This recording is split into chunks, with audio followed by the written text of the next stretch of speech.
kita ini cari pembenaran, wah ini tuh karena Sintayong diganti maka kita tidak bisa masuk Piala Dunia dan sebagainya gitu.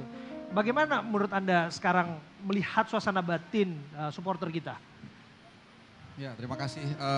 Pertama-tama sepak bola ini kan sekarang kalau saya lihat ya, terutama dalam mungkin 2 tahun terakhir ini jadi hiburan yang paling menarik ya. Jadi di tengah kekalutan semua masalah ya, cari BBM bagus susah ya kan dan lain-lain. Ada hope di sana. Itulah yang dihadirkan Sintayong. Sintayong tidak pernah mengatakan dia pasti akan bawa tim ini ke Piala Dunia. Tapi seperti yang tadi Bung Samsir katakan, kita sudah on the track kok gitu.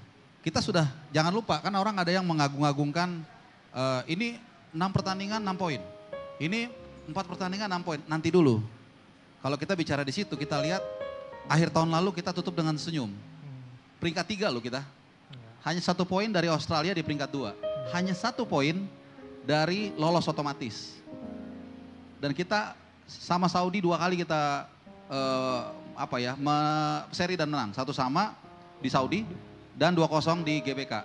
Dan saat berangkat ke Saudi di pesawat itu saya sudah ngebatin. We only need 1 point. Karena itu adalah stage tertinggi kita saat itu.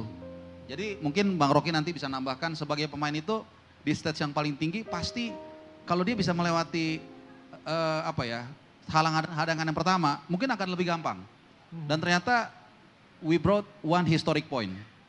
Dan kemudian kita bisa main seri lawan Australia 0-0 yang kemudian kita dibantai 5-1 di Allianz Stadium. Dan kemudian intinya kita bisa 2 kali lawan Saudi tidak terkalahkan bahkan menang 2-0. Menang tidak kebobolan loh. Nah artinya kalau tadi sedikit saya mau bukan mengcounter ya. Hipotesa yang mengatakan kita tidak layak masuk Piala Dunia. Loh sama Saudi kemana kita bisa menang dan seri kok. Dan lawan Australia kita bisa 0-0 dan gara-gara kita 2 pelatih dipecat. Roberto Mancini dan kemudian Graham Arnold. Yang kemudian kita ketemu lagi sama Graham Arnold kalah di Irak. Nah jadi menurut saya ada satu, kalau saya langsung aja ada keputusan blunder dari PSSI yang sangat luar biasa. Blundernya di mana? Ya mengganti tadi yang Sintayong dengan Patrick Kluivert. Karena udah mengganti yang bagus, menggantinya dengan yang mohon maaf ya kita istilah sendiri kan. Line up lawan Saudi itu kan ya ibu-ibu nih yang nggak nonton bola juga ini apa sih kok dipasang sini, kok nih udah di kanan dihajar terus, nggak ada perubahan segala macam itu nggak perlu kita lah yang ngomong. Jadi banyak catatan-catatan red flag yang kemudian membuat kita ini emang blunder sekali. Ditambah dengan pernyataan terakhir kan, udah dia nggak ke fans, nyamperin fans dan sebagai informasi ya bapak-bapak ibu-ibu itu fans yang datang ke Saudi itu effortnya luar biasa loh. Karena banyak dari mereka ini yang mohon maaf ya pekerja migran yang matters buat dia 500 ribu 700 itu matters. Dan Saudi itu geografinya luas. Jadi mereka itu ada yang dari Damam, ada yang dari Riyadh, ada yang dari mana-mana nyewa bus. Mereka kumpul, minta izinnya gak gampang. Untuk sekedar menyapa mereka tidak melakukan itu. Dan kemudian nyelonong pulang, bukan nyolong ya, nyelonong pulang ke Belanda. Plus memberikan statement yang tadi menyakitkan. Menurut saya sih, kalau dia memang betul, kalau dia memang tahu ini nggak logis, orang Belanda itu kan logis ya. Ya, kok dia terima? Ya, kalaupun dia terima, mungkin dia pikir ya profesional ya terima duit. Tapi nggak usah ngomong begitu. Nah, jadi itu mungkin itu dulu, gigi 1 dulu, jangan langsung gigi 5. Mungkin langsung ditancap gas sama Bung Rocky. Akan seperti apa nanti implikasinya? Pemain naturalisasi yang sudah merumput di kita, kemudian juga mereka sudah kadung membela timnas kita. Akan riset lagi? Ya kalau saya kan semua itu balik lagi dari federasi. Sekarang dengan pemain naturalisasi pelatih sekelas Kluivert saja tidak bisa ngatasin mereka. Artinya tidak bisa ngatasin itu bukan tidak bisa tegur ya, tapi tidak bisa beradaptasi dengan cepat untuk mengerti karakter pemain masing-masing. Contoh yang tadi susunan pemain pertandingan pertama.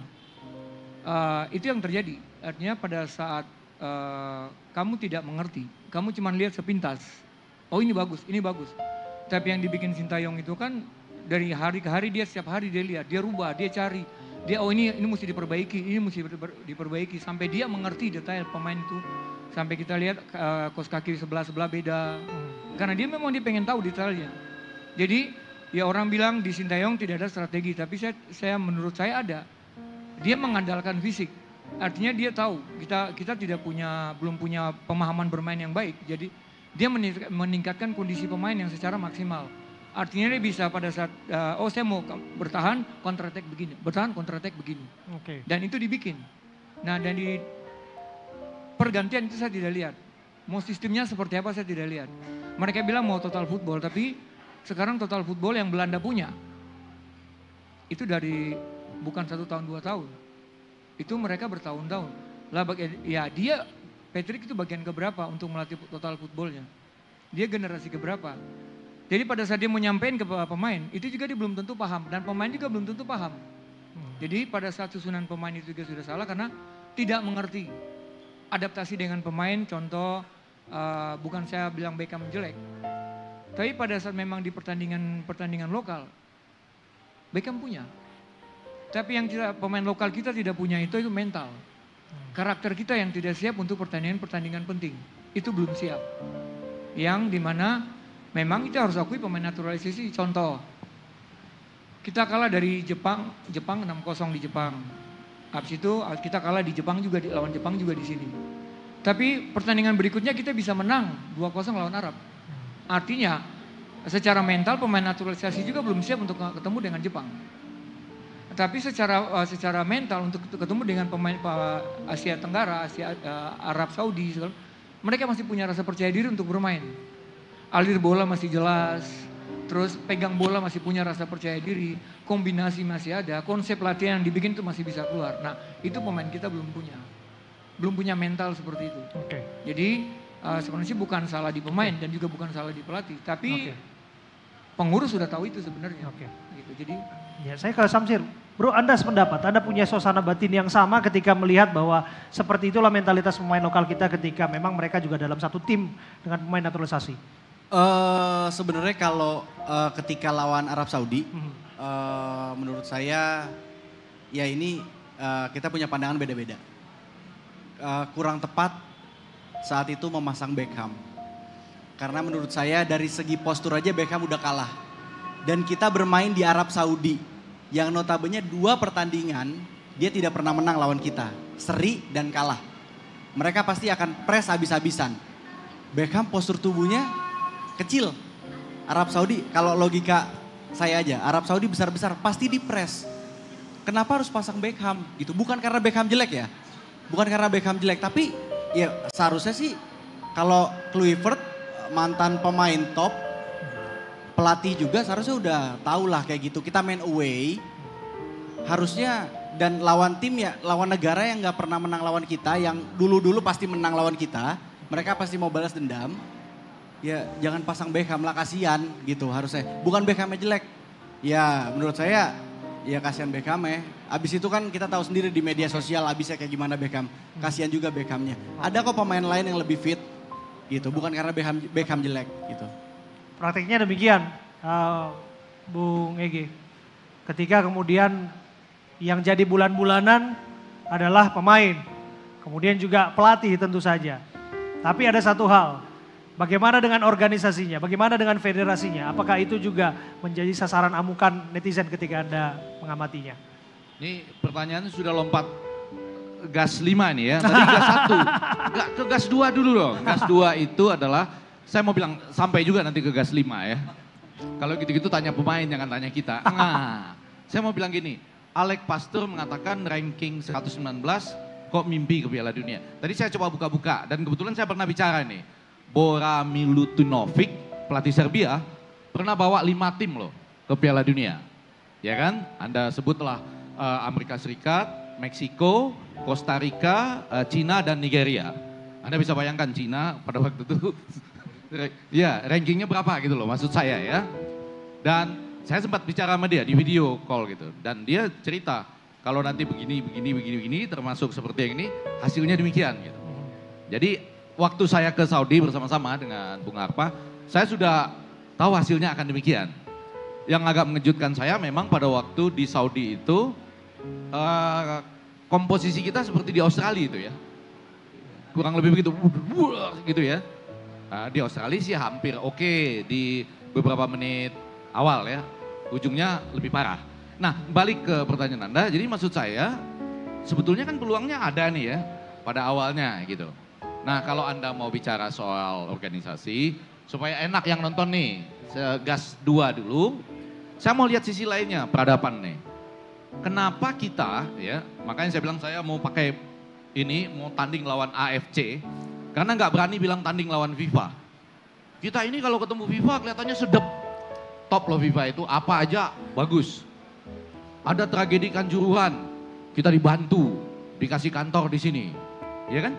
Kantor reformasi sepak bola gitu, transformasi sepak bola, FIFA kan? Itu yang bayar FIFA apa kita? Enggak tahu ya, mudah-mudahan FIFA yang bayar gitu ya. Karena kalau kita yang bayar, kita yang bantu FIFA artinya ya. Tapi artinya FIFA bantu kita. Lalu yang kedua, wah, Bapak Presiden kita dikasih Vandal itu di New York sebagai perasaan hormat. Iya dong, bagus dong. Kemudian Menpora boleh rangkap jabatan sebagai ketua umum PSSI. Kata Infantino ya kan? Jadi itu mungkin hari Selasa lah. Jadi ketua umum PSSI, hari lainnya Menpora. Kan ada kan teman-teman wartawan nanya kan? Pak, kalau nanya PSSI hari Selasa ya. Kurang lebih gitulah. Tapi kata Infantino boleh gitu. Yang saya bingung adalah kenapakah kita tidak pernah fight untuk minta kepada FIFA kembali dong ke jati diri peradaban Anda. Apa itu? Ronde keempat di tempat netral. Itu kok yang dijanjikan pertama. Anda baru hebat untuk negosiasi internasional sebagai federasi. Kita tuntut peradaban aja. Betul nggak Bung Apa? Tuntut peradaban aja. Harusnya dilaksanakan di negara netral dong. Jepang, boleh kan? Kan dia sudah lolos. Kalau nggak mau ke Australia, kira-kira di tengah-tengah lah. Jepang. Jadi bagus FIFA tuh ngasih vandal kepada presiden kita. Keren. Bahwa boleh rangkap jabatan, keren lagi. Tapi bahwa Anda nggak punya kapabilitas untuk meneriakkan, hey, babak keempat itu nggak boleh ada di Arab Saudi. Coba Anda bayangkan. Dulu katanya netral loh, tiba-tiba sekarang boleh. Dan undiannya luar biasa perfect. Itu nggak usah narok-narok bola di bawah meja, pakai undian resmi. Kejadiannya begitu, Arab Saudi sama Qatar, tuan rumah. Lalu main pertama Arab Saudi lawan Indonesia, Qatar lawan Oman. Sesudah itu dia istirahat 6 hari. Arab Saudinya istirahat 6 hari, Qatar istirahatnya 6 hari. Kita lawan Irak, terakhir baru Arab Saudi lawan Irak. Sama, habis itu Oman Uni Emirat Arab, kemudian Qatar lawan Uni Emirat Arab terakhir. Sudah kebayang hasilnya. Saya malah bertanya, siapapun pelatih yang bawa ke sana, jangan-jangan sudah memang demikian. Jangan-jangan kita hanya seharusnya seakan-akan berharap kita tuh memperebutkan posisi ke babak kelima. Saya waktu datang ke sana bicara dengan juga ya, Ngora, Milatunovic gitu, dan membayangkan peradaban AFC, peradaban FIFA di Asia, mungkin kalau di Eropa dia berani gitu, Amerika Latin dia berani gitu nggak? Nggak tahu lah ya, mungkin dia dapat, kalau unveil beneran, kita cek dia dapat properti di mana lah gitu, di Asia kayaknya ya. Nah balik lagi, saya mau mengatakan kalau tadi bicara sebagai federasi, kapabilitas harus ditingkatkan. Yang gini-gini nggak boleh terjadi nih. Jangan-jangan siapapun pelatih yang bawa kita, itu bisanya lolos ke babak kelima. Nah ini babak kelima pun nggak terjadi gitu. Jangan lupa, kadang-kadang kita salah antisipasi. Tadi kita sudah sempat bicara ya, yang kita serang tuh Muhammad Al-Ali, wasit dari Kuwait. Kalau kita pelajari betul catatannya, nggak membahayakan kita. Kita cuma 1 kali kalah waktu itu 0-4 ya, mainnya di Uni Emirat Arab, Stadion Al Maktoum. Arab Saudi juga sama, 1 kali kalah dipimpin dia lawan Bahrain, tapi menang 1 kali lawan Qatar dan seri 0-0 dengan Jepang. Jadi dia nggak membahayakan, cuma dia banyak memberikan penalti sampai 14 kali gitu ya. Yang lebih membahayakan yang kedua Manning. Dipimpin sama Manning, kita gagal Manning. Manning ini kalau Anda lihat catatan rekodnya itu ya di final Piala Asia ya. Ya kan? Dia memberikan 3 penalti kepada tuan rumah Qatar. Sehingga bisa menang 3-1 lawan Yordania. Yang diambil Afif semua ya. Gol semua juara, apapun Anda mau juara lah. Wasit VAR-nya pun kita lupa. Ada si Fakompo Udom. Ini wasit terkenal sekali. Kalau megang VAR itu kita rugi aja dijamin. Asal begitu Thailand ada ya? dia, kita rugi aja. Nah ini ikut didukung oleh puji-pujian di sini. Pada waktu melawan Irak, tidak sekalipun dia memanggil VAR. Padahal wasit VAR bisa mengusulkan kepada wasit lapangan, betul nggak? Untuk mengambil VAR Iya. misalnya tendang potensi kartu merah ketika Ole dilanggar. Dan dia adalah orang terakhir untuk masuk. Beberapa wasit internasional dari Jepang mengatakan itu kartu merah. Kartu kuning kedua yang diberikan kepada Tusen, pemain dari Irak itu harusnya berbuah penalti. Heran loh, orang dikasih kartu kuning, pelanggaran di depan kotak untuk apa coba? Dan tidak ada panggilan dari VAR. Jadi maksud saya, banyaklah orang-orang baik di federasi itu, Iya. tapi kapabilitas untuk yang seperti ini berteman dengan FIFA lah, tapi nggak pernah merubah peradaban FIFA. Nah sementara orang-orang hebat seperti dia, nggak pernah saya lihat di federasi. Halo? Bung Halo? Rocky. Nah untuk bicara ya mengenai orang hebat, siapa hebatnya di mana, Iya. dan kenapa orang hebat nggak masuk ke dalam, kurang lebih begitu. Itu pertanyaan yang barangkali nanti kita akan temukan. Karena ini kita masih gas 2 tadi ya disebutnya. Gas 2, gas 2. Oh. Saya sih sudah 2,5 sebetulnya ya. Iya. Sekarang kita ke Pak Roberto dulu. Nah ini tergantung nih. Kecepatan gasnya ini tergantung kecepatan LRT Jakarta di belakang kita nih. Ini per angka 3 tiba ya Pak ya? Ya, Nah nanti akan tiba lagi. Berarti ini kita udah masuk ke gas ketiga. Oke. Betul, persis. Pak silakan Pak. iya seperti saya bilang tadi, kita ingin memiliki pelatih yang antisipatif, bisa adaptif, selalu pilih-pilih strategi yang tepat untuk situasi yang berbeda. Dan itu tidak kita dapatkan dari apa yang diberikan oleh Patrick Kluivert. Oke. Ya kan? Tapi untuk Indonesia nggak cukup. Apa yang dibilang oleh Bung Rocky tadi. Kita ingin juga menyiapkan pemain yang memastikan kita selalu memenangkan pertandingan. Nah sekarang kita ada waktu nih, ini untuk menggiring ke gas yang ketiga. Oke. Kita ada waktu nih, ke depannya gimana? Siapa yang perlu kita pilih? Tidak cukup kita memilih teman-teman yang sangat profesional, kita ambil dari mana-mana, tapi kita perlu ada pembinaan. Memastikan peradaban kita itu berlangsung dengan baik. Ini ada waktu nih, karena Piala Dunia lagi baru 4 tahun kan. Betul. Abe. Jadi ada waktu untuk kita pilih yang 2030 tepat. ya? Iya, kita pilih yang tepat, orang yang jago strategi, tapi orang juga yang kebapakan. Bisa membimbing, membina pesepak bola kita. Anda untuk punya ide mempersiapkan. nama? Oh pasti. Mungkin asal negaranya mungkin. Oh iya. Ada yang ingin sebetulnya kembali lagi disentuh oleh asal Belanda, Iya. kemudian juga ada yang ingin jangan lepaskan sisi Asianya dan Iya. sebagainya. Anda preferensinya kemana? Saya cenderung memilih yang dekat-dekat dengan kita. Karena dia paham. Apalagi dia sudah menangani berbagai tim yang ada di sekitar kita. Oke. Satu. Yang kedua, karena harus berbasiskan AB ya, harus ada dasarnya. Dia membentuk tim yang selalu ditakuti, susah kalah. Sebut nama nggak nih? Atau Silakan, nanti aja? sebut nama, Nah, silakan. Kalau saya harus memilih dari apa yang beredar di masyarakat, saya akan memilih bekas pelatih Vietnam. Bekas pelatih Vietnam. Ya, Park Hang Seo. Silakan tanyakan ke Bung Harpa. Pelatih asal Korea berarti ya? Iya, bagaimana dia, apa yang terjadi dengan Indonesia setiap kali bertanding melawan dia dan seterusnya. Itu teknikal lebih baik pengamat saja. Oke. Dan Anda lebih memilih untuk memilih Korea yang baru dibandingkan stok lama dihadirkan kembali. Iya, ada juga alasannya kan. Kasus Australia, Oke. ya kan. Saya menginginkan pelatih yang memilih set strategi yang tepat untuk kondisi yang tepat. Oke. Nah, ada bukti empirik dia tidak memilih tim yang tepat pada situasi tertentu. Bung Harpa, Oke, ini masih gigi 2,5 ya Bang ya? udah tiga. masuk gigi tiga. tiga. Udah sebut nama soalnya. Sebut nama udah 3. Udah 3. Nah soal pelatih ini kan dibilang masih lama, enggak juga. Karena mungkin 18 hari lagi kita akan memasuki FIFA Matchday. Ya. Nah itu akan menjadi gambaran wajah tim nasional kita dengan nahkoda yang baru yang kita belum tahu sampai hari ini kan gitu. Kemudian bulan Juli tahun depan, itu berarti sekitar mungkin 8 bulanan kurang lebih, kita akan memasuki Piala AFF. Piala yang sejak 39 tahun lalu kita nggak pernah menangkan sejak namanya dulu Piala Tiger kan. Betul. Nah ini selalu menjadi benchmarknya orang-orang nih ketika mau menyerang, kalau dia nggak suka, kapan dong menang ini? Kok belum pernah kan gitu selalu ya. Oleh karena itu ini udah hari keberapa ya sejak Pak Ketua Umum menjanjikan akan memberikan statement. 2 hari dari hari Kamis. Kalau saya catat detail itu. Nah waktu itu mungkin saya nggak tahu juga kapasitasnya sebagai Menpora Pak PSSI ya, Ketua Umum PSSI ya. Tapi intinya sekarang udah hari ke-6 dan kelihatannya sampai matahari terbenam ini belum ada tanda-tanda. Artinya sudah seminggu nih. Kita masih menunggu apa yang dijanjikan beliau. Tapi oke lah. Yang pasti belajar dari kesalahan, menurut saya kesalahan fatal ini, mengganti Sintayong dengan Patrick Kluivert, maka jangan sampai salah lagi nih.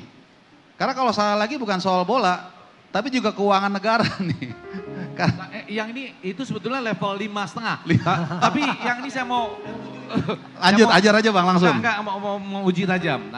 Sebelum kita sampai ke sana. Jadi diuji kan, tesis, hipotesis, kurang lebih gitulah.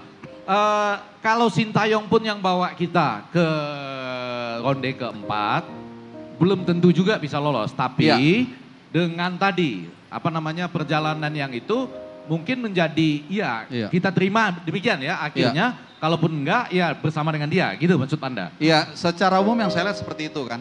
Karena ya ini fakta saya di lapangan dari mulai di Australia, kemudian di Sidoarjo, dan kemudian di King Abdullah Sport City. Kan nama yang bersangkutan kan bergema terus kan. Padahal dia udah gak di situ loh. Ya ini bukan saya ngomong loh. Kita Bang Effendi juga nonton kan. Mungkin ini saya nggak tahu ya apakah ini sekedar ingin CLBK atau memang jadi simbol perlawanan terhadap ketidaksetujuan atas pengambilan keputusan dari federasi. Karena saya katakan tadi konsekuensinya bukan soal sepak bola kita yang tadinya ada hope. Memang kalau stay di sana belum tentu juga pasti kita lolos. Tapi ada hope di sana. Dan berkali-kali saya mengatakan, wah ini kombinasi STY dengan Pak ET ini luar biasa. Gitu. Tapi kemudian kan ada perpisahan yang kita semua sayangkan. Dan akhirnya ya hope itu bukan hanya hope yang hilang. Tapi hope itu benar-benar kita nggak lolos Piala Dunia dan kemudian orang mulai merasakan ada yang hilang. Nah makanya untuk kali ini jangan sampai salah lagi nih. Jadi pilih pelatih itu jangan, pas lagi Natal mau datang. Itu udahlah, jangan gitu-gitu, udah nggak masuk lagi lah. Terus katanya apalagi kesamaan budaya dan bahasa. Lah di grup B itu pelatih Saudi itu nggak bisa bahasa Arab. Pelatih Graham Arnold, pelatih Irak nggak bisa bahasa Arab dan mungkin baru 1 bulan dia ke Irak. Jadi kayak gitu tuh udah nggak masuk lagi lah. Jadi pilihlah pelatih. Mungkin kalau nanti dipilih si A dipilih, saya rasa nggak semua dari kita sepakat. Pasti ada yang kayak Pak Roberto tadi, saya maunya Park Hang-seo. Mungkin saya maunya CLBK. Mungkin Bang Rocky mungkin maunya yang lain lagi.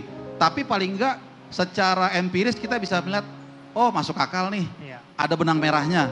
Nah nanti biar waktu yang membuktikan apakah memang pelatih ini deliver atau enggak. Karena waktu dulu dari Luis Mia ke Simon, lalu Simon sebentar ke Sintayong pun banyak yang menolak juga. Katanya emang kalau udah ngalahin Jerman udah bakal bagus. Ya kan itu wajar, tapi ketika nanti dia perform, masyarakat akan menerima itu. Makanya nih kali ini nih, kalau feeling saya kenapa lama tarik ulurnya, ini mungkin ada yang satu mau ke kanan, satu mau ke kiri banget. Makanya lama, seperti itu. Kalau Bung Rocky melihat, adakah nama yang menguat atau feeling Bung Rocky? Kalau saya secara pribadi siapa saja pelatih saya terima. Artinya pelatih itu yang benar-benar punya dedikasi. Pelatih benar-benar mau kerja. Pelatih yang dimana tidak kenal yang namanya KKN. Artinya itu yang terjadi dengan Sintayong. Dia pelatih yang tidak kenal namanya KKN. KKN. Sampai di sana itu. Jadi, kita harus highlight. Apa pesan komunikasi di balik itu? Ini gigi berapa nih? Tunggu, ini udah mau masuk ke gigi 4 nih. Pelatih yang tidak kenal KKN. Pertanyaan saya, emang ada pelatih yang kenal KKN? Oh banyak. Siapa? Banyak. Coba sebut nama. Sebut nama Bang. Cek aja di pelatih liga semua banyak. Contoh begini, coba cek pelatih asing semua yang di sini. Apa mereka punya apro? Tidak. Tapi mereka bisa melatih. Tapi pelatih lokal itu harus punya apro. Tunggu, KKN seperti apa yang Anda maksud? Jadi artinya begini, KKN itu saya mau dengan pemain itu, ya kayak contoh Sintayong. Dia memilih pemain itu berdasarkan apa yang dia butuh dalam strategi. Nah itu yang saya bilang itu pelatih yang jujur. Artinya banyak pelatih yang di liga sekarang juga mau masuk. Contoh kita mau untuk EPA saja kita punya pembinaan usia dini aja. Itu minimal 15 juta harus bayar. Itu yang dimana federasi tahu. Dan semua juga mereka tahu. Sampai Om Indra Safri sebagai direkturnya semua tahu. Yang bikin Liga Top Score Bang Yusuf tahu. Tapi mereka tidak bikin apa-apa. Artinya ya memang yang harus dibenarin bukan yang harus dibenarin sebenarnya bukan pelatih dan pemainnya. Pengurusnya yang harus dibenerin. Dari kepala itu harus bersih, baru ke bawah juga harus bersih. Artinya pada semua punya kepala itu bersih, kita akan pilih dengan jujur. Oke. Enggak, saya menangkap pesan jangan-jangan Anda mau mengatakan kita butuh pelatih yang nggak boleh nurut-nurut amat sama federasi. Ya. Yang mengandung nilai-nilai pemberontakan dalam dirinya ketika dia berseberangan dengan ya, independen dalam